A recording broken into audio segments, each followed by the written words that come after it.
Denver Broncos and Seattle Seahawks. The AFC Western Division has already gone to the Raiders, and for the first time in 3 years, the Seahawks will have the holidays off. But the Denver Broncos are live tonight with a win here at the Kingdome and some help Sunday from Cleveland or Cincinnati. The Broncos will be in the playoffs once again. It's a sellout crowd, a festive air of excitement here at the Kingdome in Seattle. And we'll be back for the kickoff, the Broncos and the Seahawks, right after this. Your local Ford dealer. Have you driven a Ford lately? And by Budweiser, Beechwood Age for that clean, crisp taste. This Bud's for you. And by Radio Shack, your Christmas electronics store. And by Minolta, creator of the incredible Maxim Autofocus XLR, only from the mind of Minolta.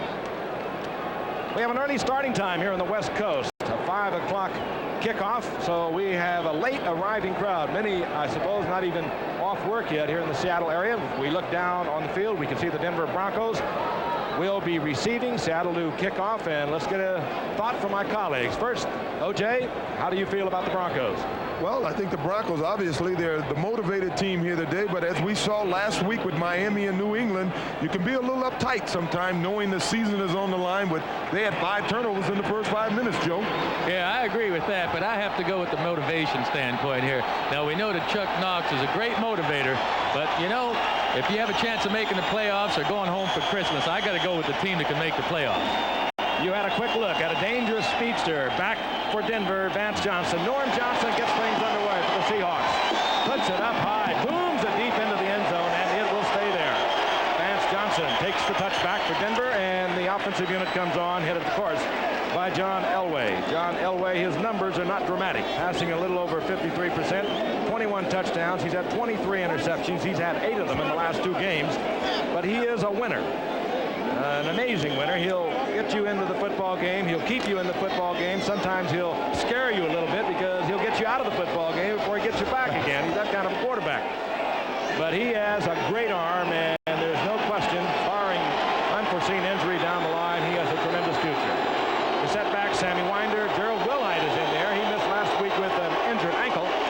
This is Sammy Winder, a 1,000-yard rusher of a year ago, and he's out over the 30-yard line and very close to a Denver first down. He's hit there by Fred Young. And let's take a look at it from the end zone. Winder had a big season a year ago in the Pro Bowl, the only Bronco that was in the Pro Bowl. And right up the middle, and I think surprising, Seattle a little bit on the opening play. Well, Jeff Bryant took a hard inside rush that time, and he kind of opened the hole naturally that time for Winder. First and 10. This is Wilhite. And he's nailed over the right side. Jeff Bryant was there, Keith Butler. Let's take a look at that defensive unit. Jacob Green with a very sore shoulder. He's had a tremendous season for the Seahawks. 11.5 sacks into tonight's game. Freddie Young, inside linebacker, leading tackler, and once again on the Pro Bowl, by the way, which was announced this past week. He jokes about it that he has been listed as an inside linebacker, but he, however, was selected once again as the special teams player for the AFC, and he will be in the Pro Bowl. Kenny Easley will not start tonight. Second game he's missed because of an ankle, and this is Wilhite once again, left side, out over the 35, and they'll mark it back inside the 35, so it'll be 3rd and long yardage, 3rd and about 6 for John Elway. Wide receivers once again are Steve Watson and Vance Johnson. And Vance Johnson, the rookie from Arizona, a tailback, OJ, when he played there, has changed the passing minds and thinking of the Denver Broncos. Yeah, I think he's going to allow them to open up that offense a lot. I think they're going to use him a lot like Gary Anderson is being used down in San Diego, and the guy is certainly a big game type of player. With a lot of speed, the rookie from Arizona, number 82. Flip to the right. Elway, good protection. And there he is. That's Vance Johnson, and he gets the first down out of the 44-yard line. You know, we mentioned that Kenny Easley's not in the game. Now, as the next quarterback, I happen to be one of those guys that like to pick on backup defensive backs. I would think that Denver would do everything they could to try and isolate Paul Moyer, the young man from Arizona State that's filling in for Kenny Easley tonight. He played last week for them and did surprisingly well, and a tough game against the Raiders. He did surprisingly well because he was in on a lot of tackles, and that meant the Raiders were getting to him pretty good. First and 10 at the 44-yard line for the Broncos.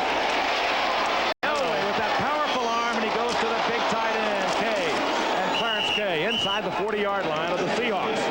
Oh, and he had something on that football, and we happen to have number 21, Paul Moyer, who's filling in for Kenny Easley, trying to cover Clarence Kay that time.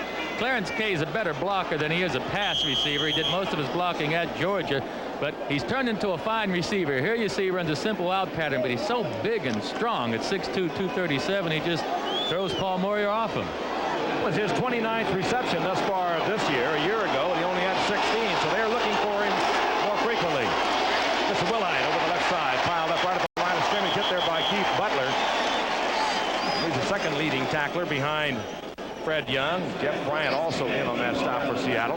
Seattle, well, it's tough. This football season began back in July for these football players. You think one thing, sure, they get paid a lot of money, but you think one thing, get to the playoffs, hopefully the dream, get to the Super Bowl. Seattle will not be there. They've known how it feels because they have been there for the past 2 years, but they are playing this one strictly out of pride tonight. Denver knows they have to win it and then get help from Cincinnati or Cleveland on Sunday. Second down. Over the right side, and with showing some of that speed that we talked about, where he was a tailback and also a star of that track team down at Arizona, is Vance Johnson. He ran a 10.28 100 meters down there, fourth in the Pac-10 at one time, was an alternate as a long jumper in the Olympics. So you know he can fly, just. Yeah, he's a great athlete. In 1982, he was the NCAA long jump champion with a jump of 26.11 inches. Third down and 6. Watson moving. Elway had a brief glimpse of a receiver, decided against it. Perhaps those 5 interceptions a week ago against Kansas City dictated he not throw it. Well, you know, when a quarterback has 5 interceptions the week before, I promise you he's going to be a little tentative here. Man came clean right now, Joe Nash. Good pass rush, and he didn't have a receiver open. Right now they're going to back Seattle up and give them poor field position. To the 45-yard line, and out comes Chris Norman. Paul Scansey is back for Seattle, former Pittsburgh Steeler, with a little over a 10-yard average per return on punt. Played his collegiate football right here in the Seattle area at the University of Washington. Paul Scansey. Norman looking for the corner. He didn't get it. And Scansey makes the fair catch inside the 15-yard line, and that's where the Seattle Seahawks will begin with their first possession. The Kingdom here in Seattle. It's a beauty. Not a whole lot of cosmetics, but they build it relatively cheap. We'll be back. Seattle, Washington, and it has been foggy here for about a week. Most of the planes unable to arrive in the city. Broncos were one of the few planes that arrived yesterday. We're in the first quarter with 9:55 remaining. The Broncos, a game that they desperately need, going against the Seahawks, who couldn't care less other than to prize the Seahawks' first possession at their own 14-yard line. Dave Craig, the quarterback, and he hands off to Kurt Warner. Warner finds a little crease over the right side, and he just explodes out over the 20-yard line. About a yard short of a first down. Steve Busey took Kurt Warner out, and there's Dave Craig. He has been almost like the record of these Seahawks, inconsistently inconsistent. When he has been hot and they have won 8 games, he has passed for 64+%. When they have lost, and they have lost 7 games, he's passed for 44%. That'll tell you a lot about it, some of their inconsistency. But they are a different football team than they were a year ago when Werner was hurt. Now with Warner back, they have gone back more to the run game. You saw why a moment ago. It's second down and 1. That's Largent. Fantastic receiver on the move, and a good play by Rulon Jones, who is on his way to the Pro Bowl against Kurt Warner. He'll drop Warner all the way back to the 21-yard line, a loss of 2. Rulon Jones and Carl Mecklenburg and Louis Wright of that defensive unit, and Dennis Smith. They're all headed for the Pro Bowl, February the 2nd, a game that we will bring you from Honolulu. It'll be third down and 3. Marked it just out over the 21-yard line. Eric Lane is back there with Craig in the shotgun. We have the 4 wide receivers deployed. This is Lane.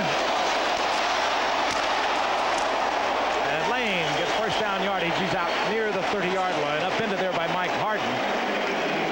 But all the wide receivers deep. They needed 3 yards, dumped it off to Lane, get the first down. smart play. You know, I like Seattle's chances here tonight. Many people were wondering just how hard they would play. Well, this is a team that its personnel will not change too much between this year and next year. All these guys are going to be playing together. They're going to see each other on the offseason. There's no pressure on them, and they know personnel-wise they're just as good as the Broncos. So I think they'll be the looser team, and I think they have an edge in this game tonight. David Hughes, 46. Kurt Warner, 28 for the setbacks for Seattle. First down and 10. Kurt Warner. Jim Ryan was there first for Denver, the Denver Bronco defense. Through 15 games of this season, 14th in the NFL, 14th against the rush, 16th against the pass, but they are an opportunistic defense, and last week was typical against Kansas City. Even with Steve having one of the better games defensively, and John throwing the ball, the 5 interceptions, the defense kept getting the football back until they finally won over Kansas City. So it's a very opportunistic defense. Second down and 8.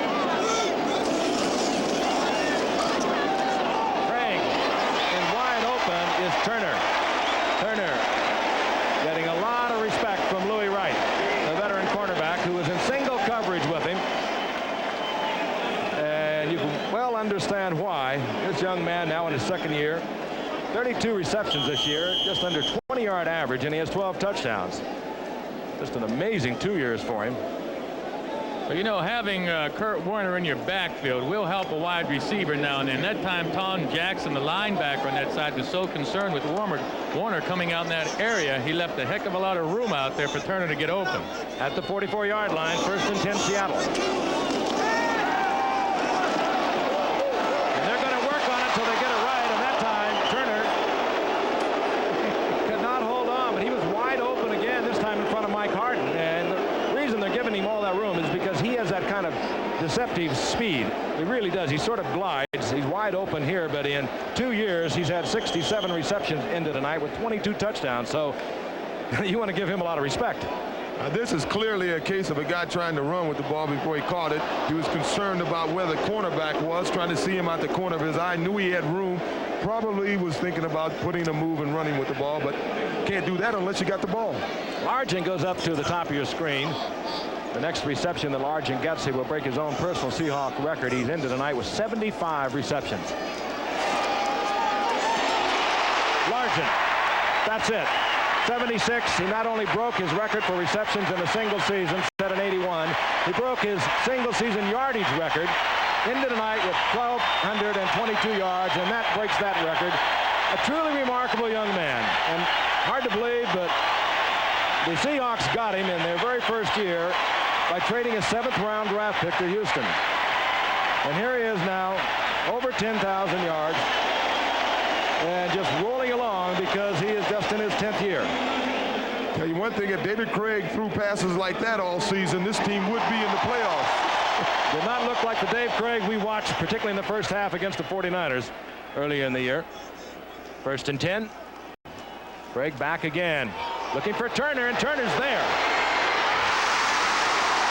He's been doing it for 2 years. He ran right by Louis Wright, or rather Foley.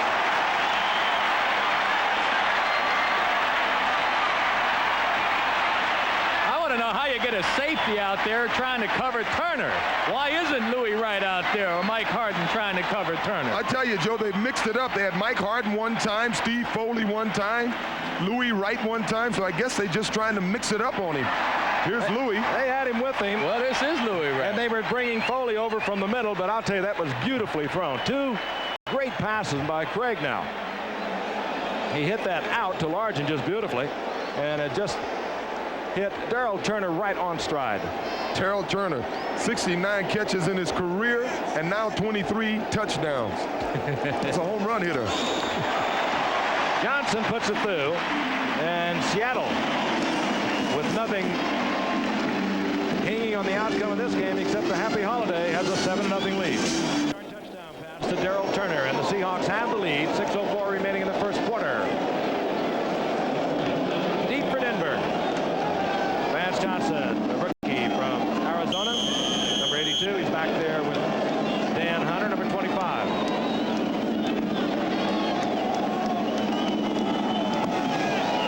Johnson gets it up high, short, however, and they'll bring it back. This is Hunter.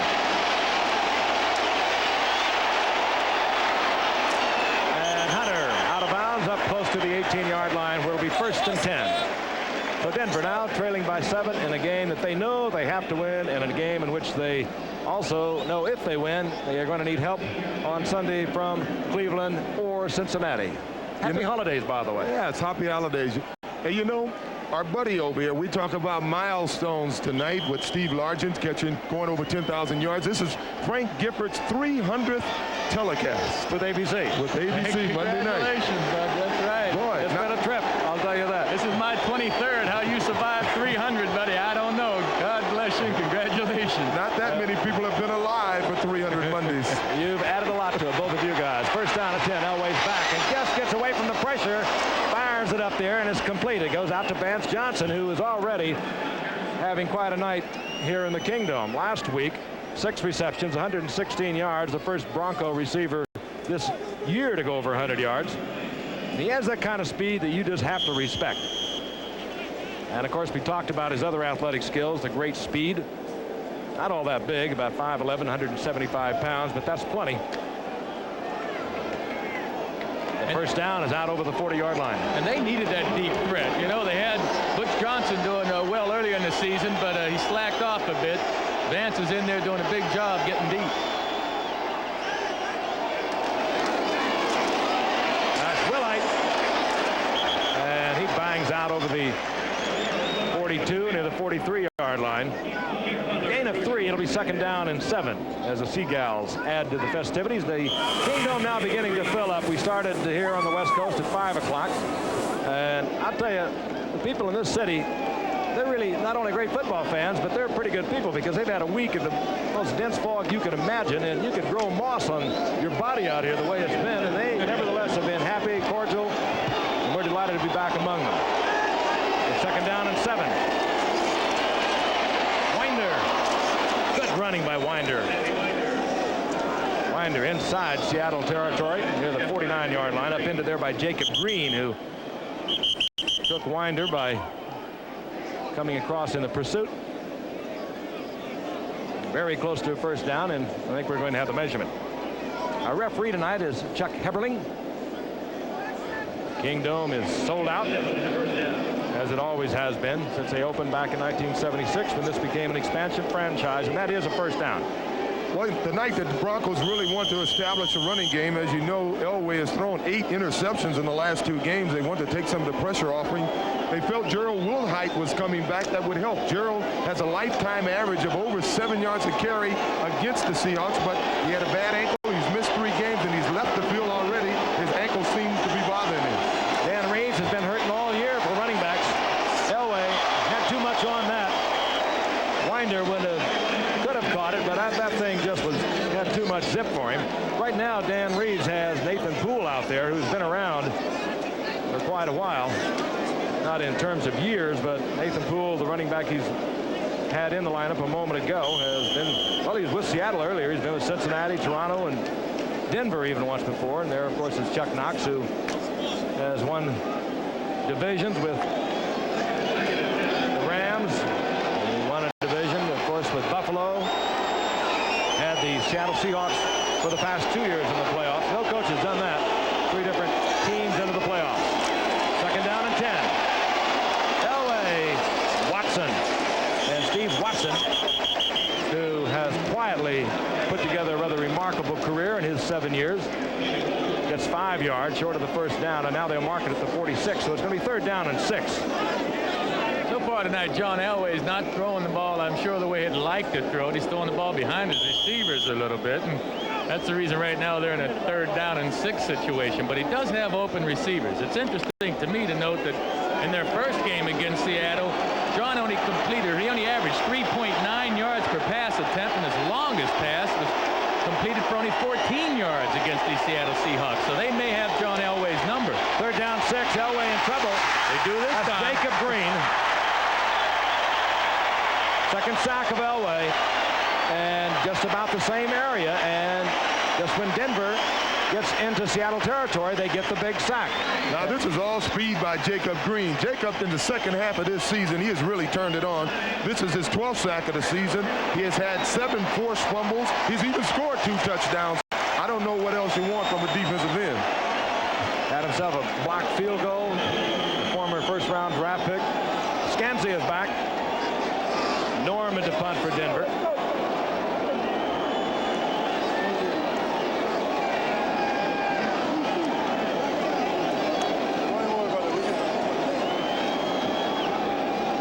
Keith Bishop provides a snap. A little movement along the line, but the Seahawks got back.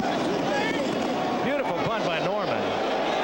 Scansey once again at the 6-yard line goes for the fair catch, and maybe the second time you could question the judgment of Scansey. A moment ago he did it out at the 11-yard line on an end-over-end punt that for sure would have carried into the end zone. Broncos, they need a win tonight to stay alive in the playoff picture. They're staying alive for a wild card possibility. They need a win tonight, and they need either Cincinnati to defeat New England or Cleveland to defeat the Jets. So they are alive, but they are trailing 7-0. The Seattle Seahawks, of course, out of the playoff picture. From the 7-yard line, Seattle 1st and 10. Kurt Warner. Warner looks back inside and just bursts out over the 10-yard line near the 11-yard line. He'll get 4 out of that. It'll be 2nd down and 6. Reuben Carter made the stop. The Seahawks leading 7-0 over the Broncos. As I mentioned a moment ago, a very important game for the Broncos. They need this to stay alive, and then they have to watch the games this weekend for the help that they might get from Cleveland and Cincinnati. 2nd down and 6. Fine running by Warner out to the 18-yard line for the 1st down. Tom Jackson tripped him up there. Of course, Warner with that much celebrated knee operation of a year ago. He came up as a rookie and just had a fabulous year. Over 1,400 yards, 4.3 average. Did everything you'd want from a running back. Had the big play, the 60-yard run, but it has really fallen off this year. He's over 1,000 yards, but it's not the same Kurt Warner. You get the feeling that given another year, it will be. He had major reconstruction of the knee, and we're going to take an in-depth look at the knee in football at halftime. Very interesting. I think you'll want to see it. 1st and 10 from the 18-yard line. This is David Hughes. And Hughes out close to the 24-yard line. Gain of 6. It'll be 2nd down and 4 once again. So the Seahawks getting good yardage on 1st down plays. Well, they have been very consistent. The fact that they are inconsistent, that really is amazing, isn't it? So if you follow the pattern, you would expect a loss tonight. The Seahawks, however, don't feel that way about it. And at the moment, they lead 7-0.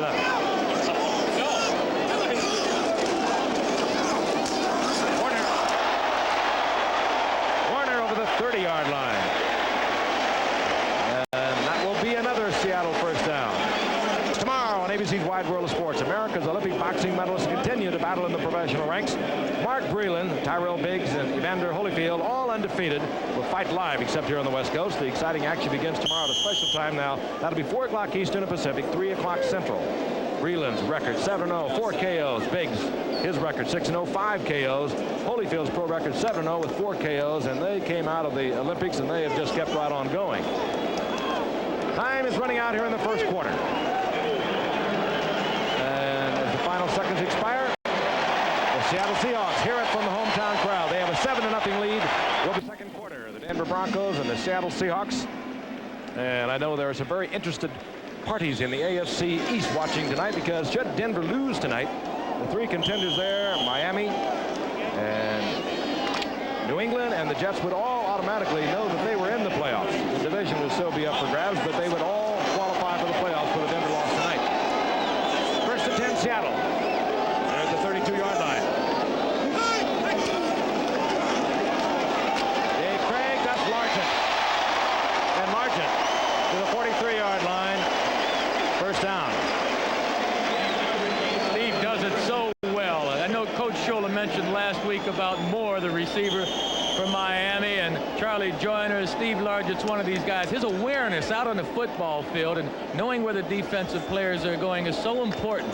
Steve doesn't beat you with the speed all the time, but knowing how to run patterns and where to go to get open is his forte. 1st and 10 is at the 43-yard line. Warner, and continues to try to work that left side of their line, the right side of Denver. And Warner gets 2. It'll be 2nd down and 8. You know, you talk about a guy like Largent's ability to look at the defense and read the defense. I've always felt that as a runner, the one position I could really coach on the football field would be linebackers. And I would think the same would hold true for the great receivers. They would probably be able to coach defensive backs better than they could wide receivers. Because you got to understand them to be able to excel. We could extrapolate from there that you perhaps are a great runner. Well, I know a little about there. Oh, Craig gets it off and gets it to Dan Ross. Ross down around the 46-yard line has the first down, and Craig was in trouble back there. Rulon Jones was pressuring Craig, but Craig was able to get the pass off. Pick it up in progress. Ball batted away, as a matter of fact. Rick Dennison got a paw on it, but Dan Ross, the former Pro Bowler from Cincinnati, who left to play a couple of years in the USFL, came back to Cincinnati early this season and then was traded to Seattle, gets the catch. Largent out of the backfield. David Hughes.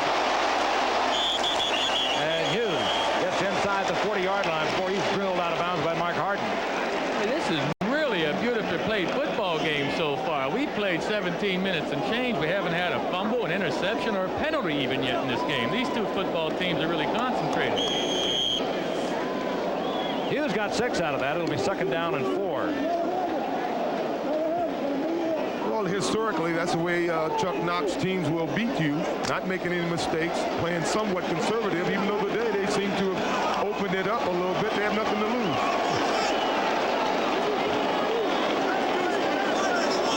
Craig looks like he's changing off, and the Broncos change off defensively.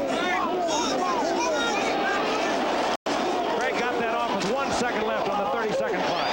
Largent had it in his hands, and just as you made that comment, Joe, we get a flag. Yeah, and Steve dropped the pass he should have caught. We won't see him drop very many passes. And you can tell from Craig that that's going to work against Denver. Illegal use of hands against the Denver Broncos. Well, that's strange. Where they threw that flag was in the area of pass protection, and they called it against the Broncos, the illegal use of hands. That's a strange call. Illegal use of the hands, number 79 on the defense. 5 yards, first down. Arnie Chavis over the defensive left end for the Denver Broncos was detected with the illegal use of hands, and Seattle keeps their drive alive, and they're inside the 35-yard line of the Broncos. Broncos, if they give up another 7, they're going to have to start getting a little nervous. The only shot they have for the playoffs is to win tonight. Seattle has been able to move the ball both in the air and on the ground tonight. Flea flicker coming up. Turner, the intended receiver. Turner had a right in his hand. Steve Foley was defending, but I don't think Foley touched it. And Turner very well could have had his 2nd touchdown of the night. The old flea flicker, we see so much of it now. Yeah, well, earlier I mentioned Steve Foley was trying to cover Turner, and I was incorrect. Louis Wright was on him, but this time Foley is, and I don't understand why. Turner is the big play man, and Foley, being a safety, is just not going to be able to keep up with Turner. Foley just perhaps destroying the concentration of Turner. Did not look as though he had the deflection. It's 2nd down and 10. 4 wide receivers stay on the field for the Seahawks. The one back, that is Eric Lane. They like to use him out of the backfield as a receiver. And he's a fine blocker to stay in and work on linebackers if he has to. Craig, Turner again drops the ball. Louis Wright was sprinting with Turner. But Turner, in all probability, could have got the first down out of it. It'll be 3rd down and 10. Well, I must say, Turner has come up with some big plays, obviously, 23 touchdowns and 69 receptions of his career, but he does have a reputation of dropping the ball a few times, so I don't think he'll ever be a bread and butter receiver, but as long as he can get it in the end zone, I think they'll Chuck Knox will keep him around. And I think also, you know, we've talked statistics all year long, and this is a good example. The last 2 plays where statistics don't always tell the truth. 2 incompletions, credit to David Craig, and he threw 2 strikes. Should have been completed pass. Actually 3, and they were all dropped by Turner. Otherwise, he'd be perfect tonight. 3rd and 10.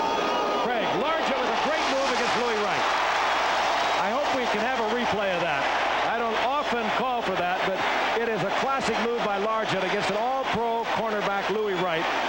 Let's take it from a split screen, and you watch it when Craig releases that ball just as number 80, who really spins Louis Wright, makes the move to the outside. That's a brilliant move by the receiver, and great timing with the quarterback. Did you ever have a receiver that worked like that with you? I know you didn't. That's why I asked. I was fortunate to have a couple of them. One of them was one of those fellas that received passes for over 10,000 yards, and a future Hall of Famer, I hope, a guy named Don Maynard. And the other was the most disciplined receiver I ever worked with, George Sauer Jr. What an outstanding receiver he was. Much like Steve Largent. First down and 10. Craig looking for it all. And off the fingertips, that time good coverage by Mike Hart. He was right there. Had Craig tried to keep that in bounds, it would have been deflected or intercepted. Clock stops with 12:29 remaining here in the first half. Seattle leading over Denver in a game that Denver must win 7-0. We'll be in Los Angeles, providing we can get out of Seattle. And there are a few people leaving Seattle, I can assure you. We'll be there to bring you that one in. Well, depending upon what happens this weekend, both of these teams could be playing for home field advantage. The Rams, of course, are in the playoffs. We know they're going to play Dallas in the first round, but where is still up for grabs. We won't know that until Monday night. And there's Eric Dickerson to consider. There's Marcus Allen, that great Raider defense, and a defense that has really come back for the Rams. We're looking forward to it. We hope you're with us. Second down and 10. Warner to the outside. Good open field tackle by Foley. And talking about home field advantage, you don't know how important that is, considering the Raiders playing at home if they win the game, or having to go to Miami eventually. I don't think anybody, after seeing what Miami did with, well, just about everybody who ever shows up in the Orange Bowl, especially Chicago this year, no one wants to go down there and have to play in the playoffs. And of course, Buffalo will be down there against Miami on Sunday. Go Buffalo. Fly in the ointment. Miami can wrap it all up with their win over Buffalo. Buffalo give them a game. We'll try to straighten the playoff picture out for you at halftime as we watch a 3rd and 9 for the Seahawks. Good defensive play. Fine defensive play. Randy Robbins, second-year man out of Arizona, got the deflection and then batted it out of the hands just as it was about to become a reception once again. Out comes the field goal unit. That means Norm Johnson. Who's not had a Norm Johnson year. A year ago, he was in the Pro Bowl with 20 of 24. He struggled through much of the season for Seattle this year. He is 13 of 23 on the year, but he is 9 of his last 13 over the past 7 weeks. He has only one 40-yarder this season, and he's missed 7 of them from inside 50 yards. This will be 29. Yes, letter perfect. And the Denver Broncos are getting in deep trouble. They trail 10-0. The early going here of the second quarter. We'll be back. Is being brought to you by Plymouth, a division of Chrysler Corporation. Plymouth, the pride is back, born in America again. And we are back in the Kingdome in Seattle. The Seattle Seahawks leading Denver 10-0, and they are playing it almost letter perfect offensively. Had Darrell Turner caught 3 passes that he dropped, the Denver Broncos would be in much deeper trouble than they already are. Repeat again, Denver, to stay alive in the playoff picture, must win tonight and then get help on Sunday from either Cleveland or Cincinnati. Norm Johnson puts it in the air for Seattle. Vance Johnson at the 5-yard line. Good running by Johnson. He's out over the 25 near the 28-yard line, where it'll be 1st and 10 for Denver. Denver has been able to move the ball, but each time they have moved into Seattle territory, they have suffered a sack by the Seahawks, and they have been forced into the punting situation. Elway 4-5 for 49 yards. Broncos have been hurt at the running back position. Early in the year, it was the defensive back situation that troubled Dan Reeves. Wilhite has gone out of tonight's game with a slight sprain of the knee, but he has come back into the lineup a couple of times. Steve Sewell is in there now, the rookie from Oklahoma. That's Sewell right there. And a fake reverse on that wasn't even much of a fake, because the reverse man was past Sewell by the time he had an opportunity to put the fake on. Gain of 2 2. It'll be 2nd and 8. And it was a good defensive read by number 77, Jeff Bryant, the right defensive end of Seattle. He was out there waiting on the play. I think Denver's going to get on track here. I still think that the team that needs the game the most has an edge. OJ, I disagree with you saying these guys, Seattle being loose, have an edge. All right, you got to slow the pop on it, Joe. Denver's going to come back. The wave is rolling on 2nd and 8. Nathan Poole. And the much-traveled Poole around the National Football League and the CFL. Gets about 5 out of that. Out over the 35. It'll be 3rd down and 2. John Harris was there defensively to make the stick for Seattle. Actually, Joe, normally I would agree with you that the team that has the most at stake would win. But in this case, we're not looking at a team like some of the teams I played in where we knew half the guys would be gone next year. All of these guys on Seattle, the majority of them will be back next year. They knew they had a little off season, a little off year, I should say. And they're going to play the best ball they can play tonight, and they're the looser team. It's a long 2. And swarming defense over Nathan Poole. Right at the line of scrimmage, and the punt unit comes out again. And this time, Seattle will get the ball back much more quickly. I'll be highly disappointed if the looser team excels and succeeds over the team that wants it the most. Well, you got a case of soda water on it, Joe. Out of the offensive line for the Broncos, that pass series with Keith Bishop went out holding his hand, and Winford Hood came in as we look at Scansey deep for Seattle. Chris Norman gets it blocked right into the arms of the Seattle Seahawks. That's Terry Taylor. It took a perfect Seattle bounce. Let's make that 2 cases. Looks like I may be highly disappointed. I'm still not counting them out. The first-round draft pick of a year ago, the cornerback who became a starter a year ago, takes it in for the touchdown. I'm not sure who got the block. We'll see if we can pick it up for you.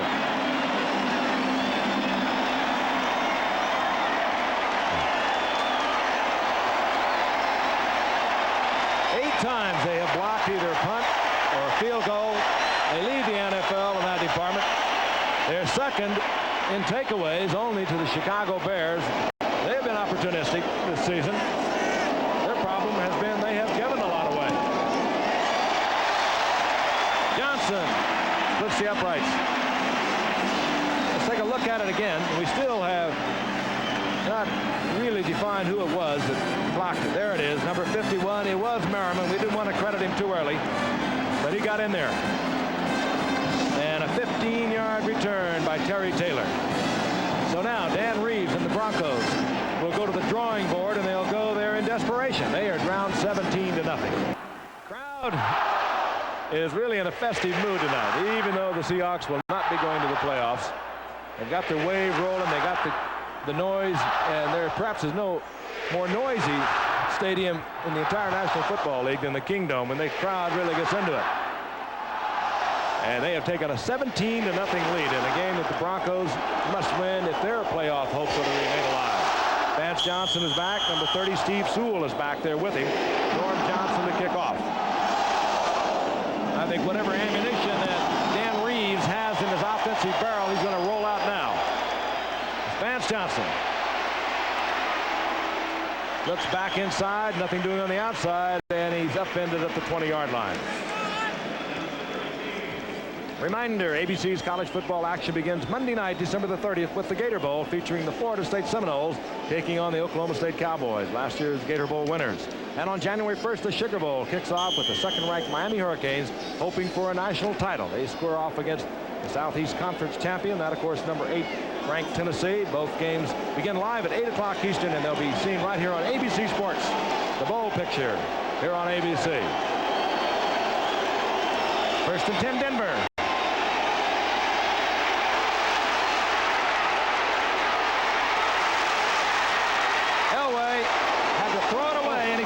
It upfield, had it in the arms of Kay, but it's incomplete. Now that was an incredible pass. It was an incredible situation he got himself in. Would have been even more incredible had Kay caught the ball. It was right in his hand. And close to a first down. John Elway, the leading rusher among quarterbacks in the NFL with over 250 yards. You can see why. He wears a tremendous knee brace, one like you wore, Joe, and I think it must be difficult for him to dance around out there like he does. But look at this. Had it right there. He threw a strike. You know, those braces, they are restrictive to a degree, but really not that much. You can move around. Just takes a little while to get used to them. I wouldn't recommend a running back using that size brace, but a quarterback certainly can get away with it. Shotgun, 2nd and 10. Elway in trouble. Out of it again. Flag is down. That's Butch Johnson with the football. But again, a flag is down at the 30-yard line. Might have even had illegal man downfield. I really believe Elway feels more at home playing like this than he does when he's getting a lot of protection, because this is the way he played for 4 years at Stanford. Hey, you know, the last 9 games, they've been outscored in the 3rd quarter of 54, well, last 8 weeks anyway. They better start throwing the ball. Forget the running game. He should get in that shotgun and just start throwing the rock. They're 17 points down now. This works against Seattle for them also. Referee again tonight is Chuck Heberling. And here's the call. Face mask, 5 yards, number 24. Penalty is declined. 1st down. Terry Jackson, a detected with the face mask. It seems like a face mask is one of those penalties that should be tacked on, you know. I mean, regardless of the situation, you should add on to the gain. If it's a face mask penalty, it's a personal foul. It's marked up near midfield, 29-yard gain. 1st and 10, Denver. Steve Watson in motion. Here comes the blitz. Sewell cut right back into it. He'll squeak out a yard. It'll be 2nd down and 9. Steve Sewell has been a real fine rookie for Denver. Number 1 draft pick out of Oklahoma. Does a lot of good things. Phil Moyer now goes down, and this is something we speculated on earlier as we look at them attending Phil Moyer, who was in the lineup tonight for Kenny Easley, who's been able to go for the past few weeks with a bad ankle. So they are down to a rookie, Gene Robinson, to play at the strong safety. We'll be back in a minute. Really gave him a bell ringing. Terry Jackson in the lineup, number 24, as Gene Robinson, the rookie Colgate, also comes in. 2nd down and 8. The Broncos trailing 17-0 halfway through the 2nd quarter. Pressure again on Elway, and a flag goes down. Now 2 flags, and Elway is sacked for the 3rd time, and we could also have holding. Little flaring of the tempers here, keeping with the spirit of the holidays, I presume.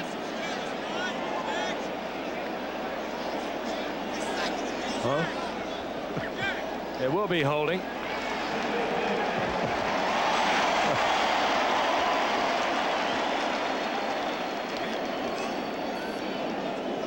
Denver in deep trouble. They really are.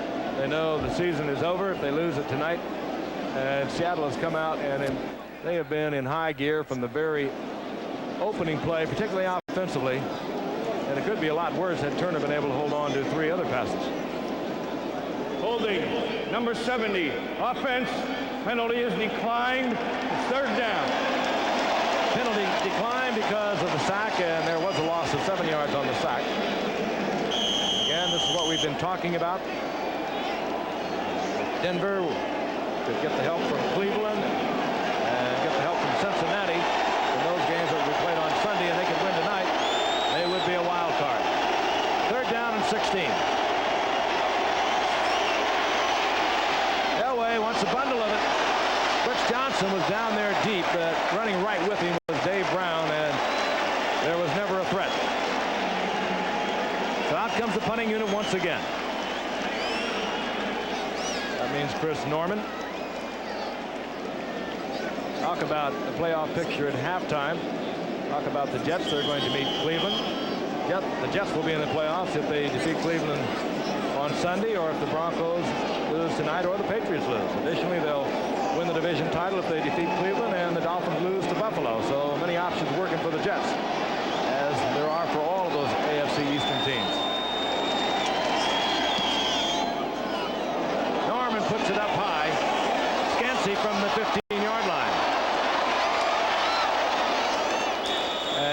hit out at the 19-yard line by a very good hustle by Simon Fletcher. 41-yard punt by Norman. Seattle has it deep in their own territory, but they have been able to move the ball ever so easily tonight. We'll be back here for you. There's always an occupation beyond football. Resembles Nitschke a little bit, huh? Talk about old great linebackers. Raymond. 7:16 now remaining here in the second quarter. 17-0 Seattle.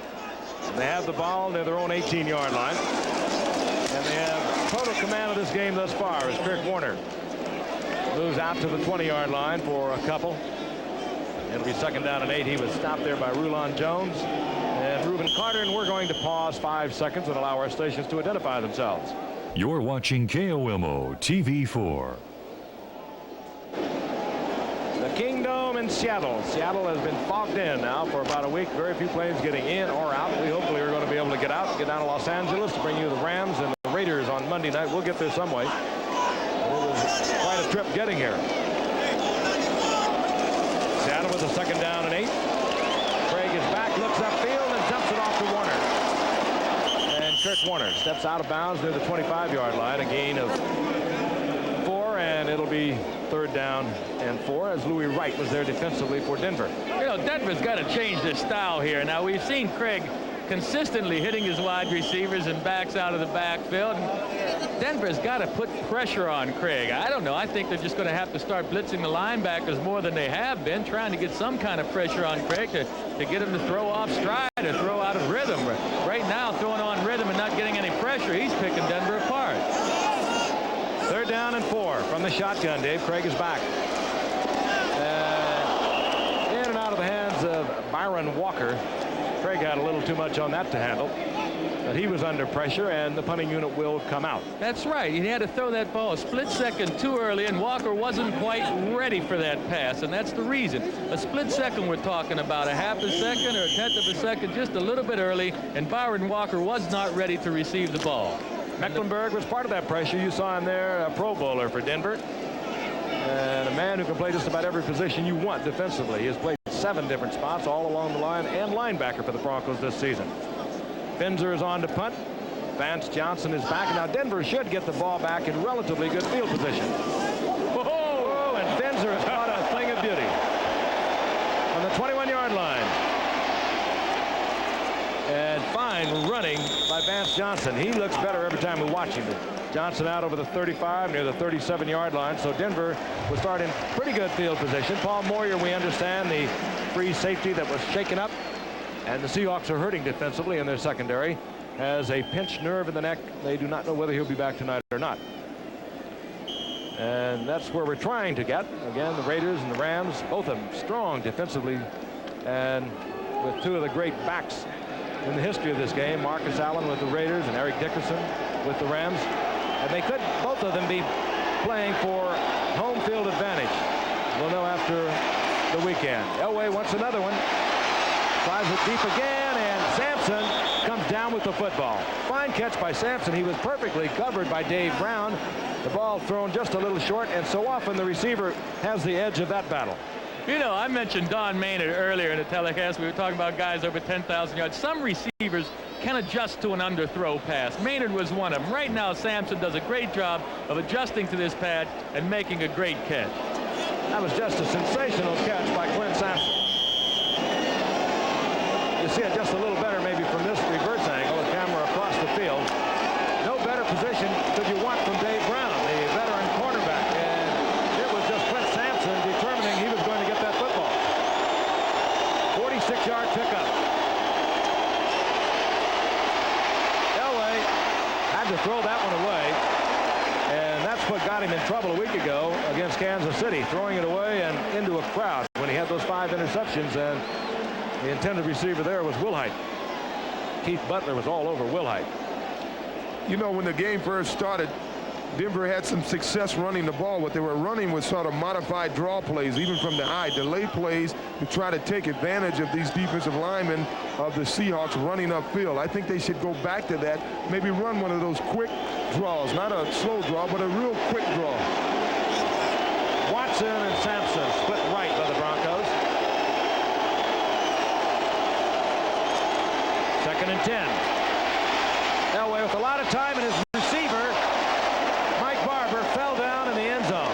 He was wide open. And as Elway released the ball, Mike Barber, the former Ram, slipped and fell. Oh, and Elway was sick. He knew he had him wide open. You'll see at just the end of it here. Ball is on its way.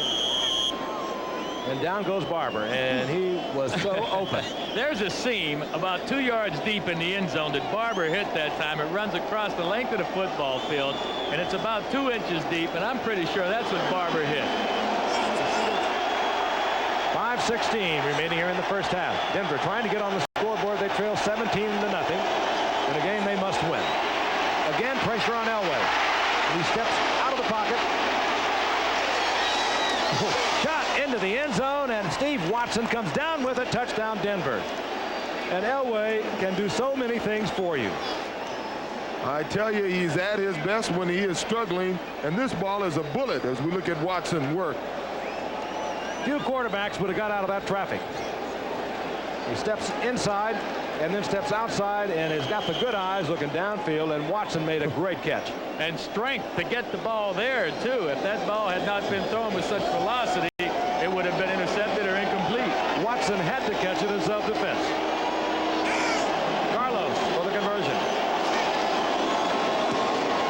So Denver gets on the track. They put up 7. And they trail 17-7 with 5:08 remaining. Just under 5,000 yards. Free agent out of Temple 7 years ago. He has really been something over the past 4 years. I'll tell you, if I was the Broncos, I'd think for the rest of this game, I'd let one rusher through and tell Elway, pretend you're in trouble and run around. I like that idea. That's right. First of all, the secondary, as we pointed out, of this Seattle Seahawks bunch is hurting. I mean, they only have 5 guys left, and 2 of those 5 are hurt. But the guys who are in there are doing a good job, because on their initial coverage, they got the guys covered. It's when Elway starts running around that they get in trouble. Well, the front 3 of Jacob Green, Jeff Brown, Joe Nash, they've been getting some pretty good pressure on Elway early. Or at least they were early in the first quarter. Now it's slacked off a little bit. I tell you, by the end of the game, it'll really slack off. You get somebody who runs around like that, they can really wear your linemen down. Here comes Randall Morris out for the Seahawks. Morris with a fine return. He's out close to the 33-yard line before he's tripped up. But if you chase a quarterback like Elway all day long, you tend to run down a little bit, even though we're indoors. The temperature is just perfect. Let's watch again now. Those big defensive linemen. Jacob Green over in the left side. Now he has to expend a lot of energy getting away from the block. Now he's in pursuit. Elway drifts out. Now watch the arm. He really put something on that.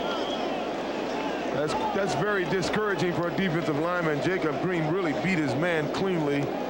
Got a beat on the quarterback and have him step out and then throw a touchdown pass. And by the fourth quarter, you are exhausted. 1st and 10.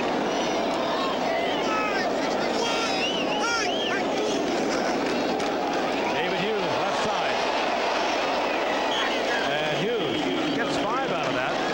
He's out close to the 39-yard line. Ken Woodard on the stop. And right about this point in a ball game, Denver, well, you almost, sort of characteristic of them, they look for a big play from their defensive unit.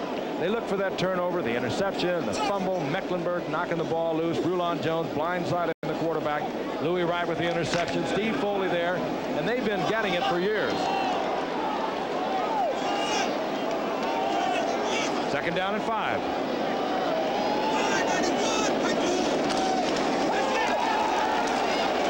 Craig underneath to Warner. The ball is loose.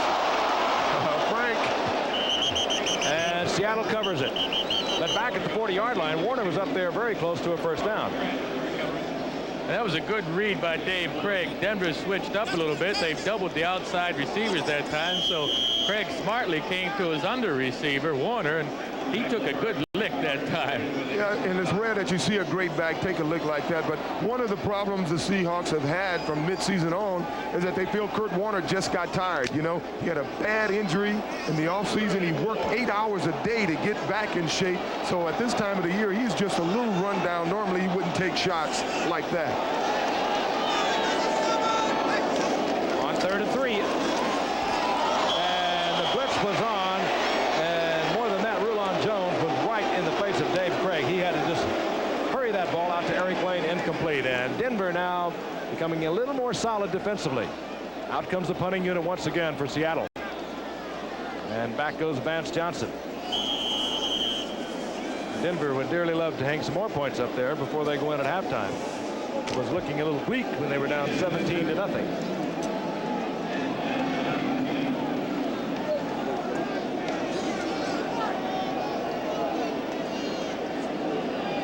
3:27 remaining in the half, and once again Denver should have relatively good field position. And this time Finzer does not turn it over. Fair catch called for and made by Vance Johnson up over the 25-yard line, just about the 27. 34-yard punt that time by Finzer. Seen it all in the 5 years with the Rams. He was a divisional champion 5 times, and he took the Bills to the playoffs twice in the 5 years he was there. Took him 1 year to get Seattle in the playoffs. So he's had 3 different teams in the playoffs over the years. On 1st and 10 now. Denver looking for points. Flag goes down. Elway goes down also, so we could have holding, but it was Jacob Green again sacking John Elway. Tell you, Billy Bryan just could not keep Jacob Green off the quarterback. Jacob just punished young Billy. Billy did everything he can do too, Joe. You watch him get on Billy. He keeps pushing Billy back right here. Number 64, number 79 on him. Billy looks like a retreat. Watch this spin. Looks like they're engaged. That is contact. Of course, Bryan was pulling out a little bit from the center. He never really got any kind of an edge, and Jacob Green just would not let up on him. Penalty, of course, declined because of the loss. The penalty was holding against the Broncos. So it's 2nd down and 20. Elway underneath. This is Sewell. And the rookie from Oklahoma gets all of the lost yardage back on the sack and adds on a couple more, so it'll be 3rd down and 8. John Harris was there defensively for the Seahawks. 1st round draft pick. Sewell out of Oklahoma. Take a look at this. All these guys drafted ahead of Don Mattingly. 3 guys starting in the NFL drafted in the baseball draft in 1 year. That's a little unusual. You only have 3 guys drafted in 1 year in football that are starting quarterbacks in the NFL. Elway, of course, drafted by the Yankees and gave it a lot of consideration. Tries to get it out to Sampson. It's incomplete, and the punting unit will come on for Denver. Terry Taylor was there defensively, but Elway just underthrew that. Yeah, John just missed him that time. He didn't have the kind of protection you'd like to throw. He had to throw it a little early, and he just missed him. I'm sure John wished he had another chance at throwing that ball, because he did have a chance to get it to him. 2:13 remaining here in the first half. At halftime, we're going to try and shed a little light on the playoff picture in case you have not been following it closely. And if you have, you probably don't have a clue, because it is really complex, although it's shaking out a little bit. We're going to have Dr. Tim Johnson with a report and a look at the knee and the knee problem in football. And that time off the side of Chris Norman's foot. A very poor kick, and Seattle is going to be in great shape. They have 3 timeouts remaining, and there is 2:06 on the clock. So Norman puts it out of bounds at the 45-yard line. A 16-yard net on that. The snap from the center was almost as bad as the kick. The ball dribbled back to him, and I think he just rushed the kick. Well, you know, the one that was blocked was a high snap. I think Keith Bishop may have overcompensated a little bit, and that's why we had the low snap. He probably felt like the first one was too high, which it was. Norman had to jump up and get it. Overcompensation. Threw the ground ball that time. And at halftime, we're also going to be talking with Marcus Allen. The Raiders shed a little insight on the game that we'll be bringing you Monday night. The Raiders and the Rams from Los Angeles. 1st and 10. Craig is back.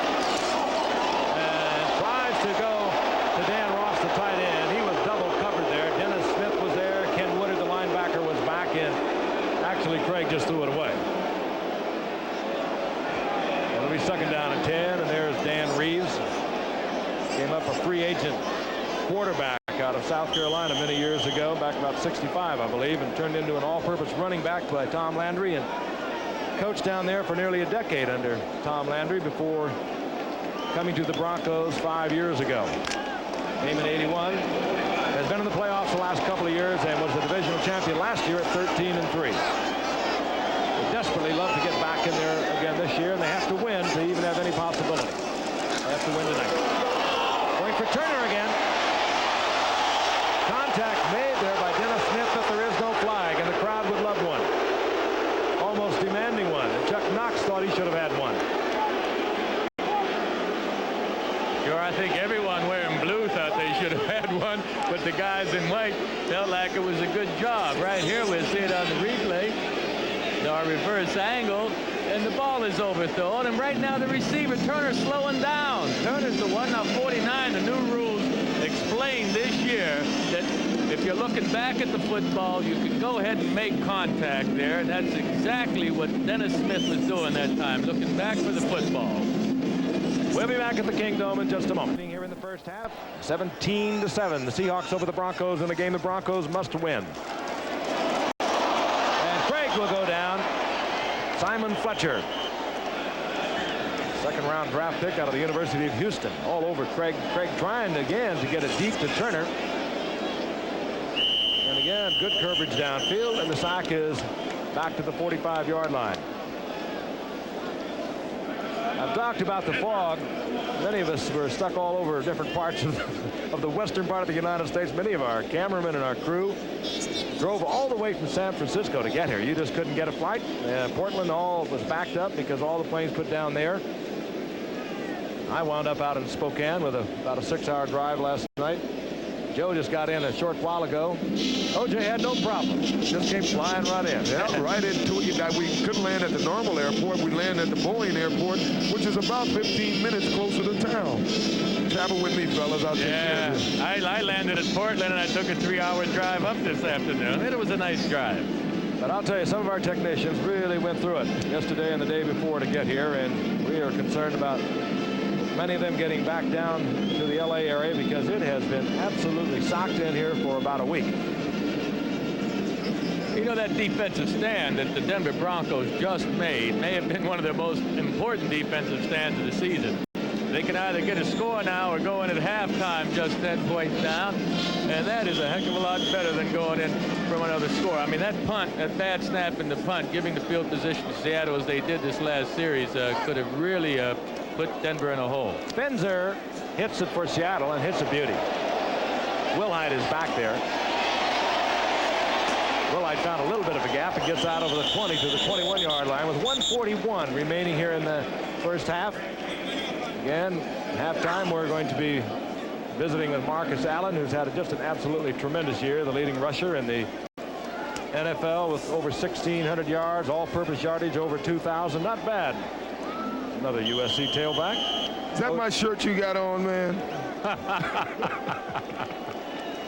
But he has had a great year, and so has that Raider defense, and they're going up against the Rams on Monday night in the city championship, if you will. And at stake there also might very well be, depending upon the play this weekend, home field advantage throughout the playoffs. First and 10, Elway is back. They have 3 timeouts. Steve Sewell, the rookie from Oklahoma. Or rather, the Broncos now down to 2 timeouts. Flag comes down very late, and a fight breaks out.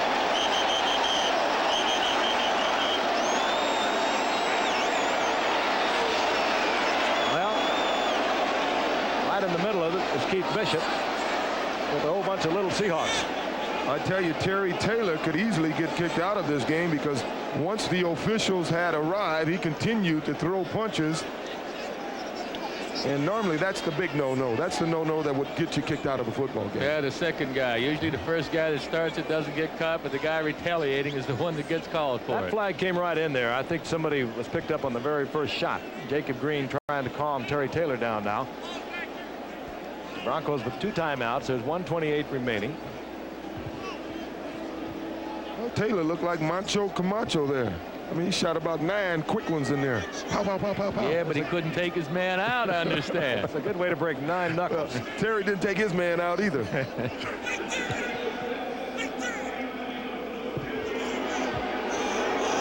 it will work against Terry Taylor. Chuck Knox on the sidelines. He's paced them so successfully for 13 years. Terry, calm down. Let's get this thing going.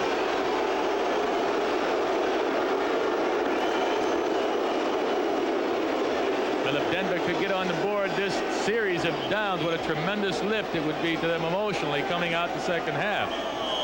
Denver has the ball now at their own 44-yard line. They have the 2 timeouts, and they have 1:28 on the clock. And Elway has proved over and over that he can really work the clock. I don't know how many times in his short career he has brought the Broncos back from defeat or brought them ever so close by keeping late drives at the half or the game alive. We will not on this particular one, however. Jeff Bryant is there, and this Seattle defense all along, Jacob Green, Bryant, Nash, they have been pressuring Elway all night long. Well, I'll tell you, I thought Dave Studdard was beaten before the snap of the ball. Actually should have called a penalty on him for illegal motion. He was on his heels backing up, and he got caught off balance, and that's why Bryant ran right past him. Clock is moving. 1:15 and it's still moving. And flags are down. That was Ken Lanier, the right tackle for Denver, moving. And that penalty was definitely caused by the fact that Green, Jacob Green, and Jeff Bryant are just simply beating these guys off the ball. Denver must do something to help these offensive linemen out. They're going to either change the account or, you know, you were speaking about that once before, Joe. Elway must do something to help this offensive lineman. These guys are just beating them off the ball. Well, we've only seen Denver throw 1 screen pass so far, and that was the very first play of this series. The quick draws they ran with some success earlier. They haven't run a draw recently in 1 screen this whole series. So. Second down and 25. This could get you in a lot of trouble if you try something dramatic and it backfires down here. The completion is out to about the 35-yard line. Vance Johnson looking for some running room. He couldn't find anything. The Seahawks defense closes in at the 36, so it's still third down at 18. That's the time remaining in the first half.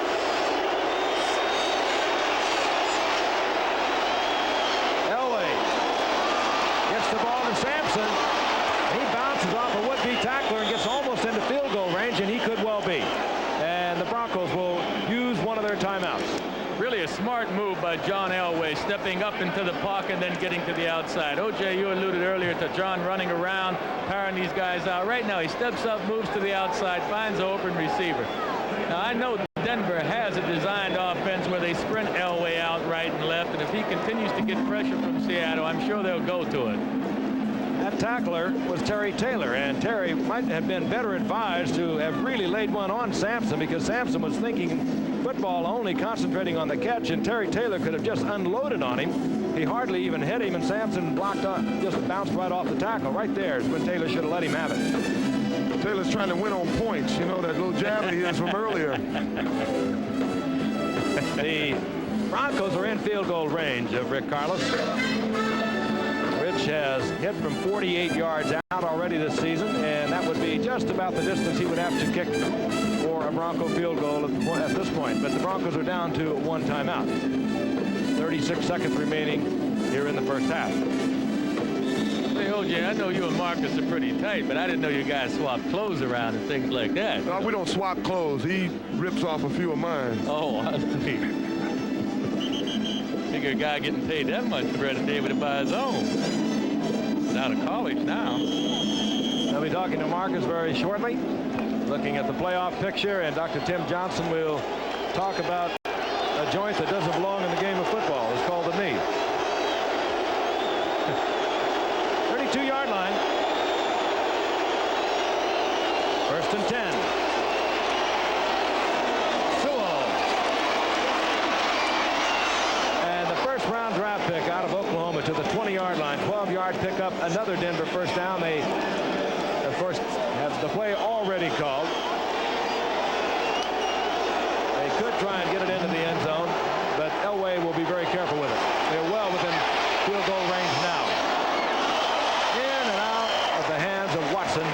pass that perhaps could have been caught, but I don't think he could have come down in bounds had he caught the ball. It'll be second down and 10. 9 seconds on the clock. Coincidentally, we're talking to Marcus at halftime. Frank, you and I spoke of the fact that Steve Sewell reminds us both so much of Marcus. They have the same type of build. I think this kid is going to be a big star in this game pretty soon. #1 draft choice out of Oklahoma. 6'3", 210, and he was very versatile, like Marcus Allen. Not the big numbers that earned Marcus the Heisman Award, of course, but he was a good receiver and a good runner. Second and 10. That one into Butch Johnson, and Johnson comes down with it inside the 10-yard line, but there are only 4 seconds remaining, and we'll see Carlos, who probably breathed a sigh of relief. He was considering one from 48 yards a while ago. Then he was considering one from about 37, and now he's going to have a relatively close shot. Now Denver has battled back. They were down 17-0.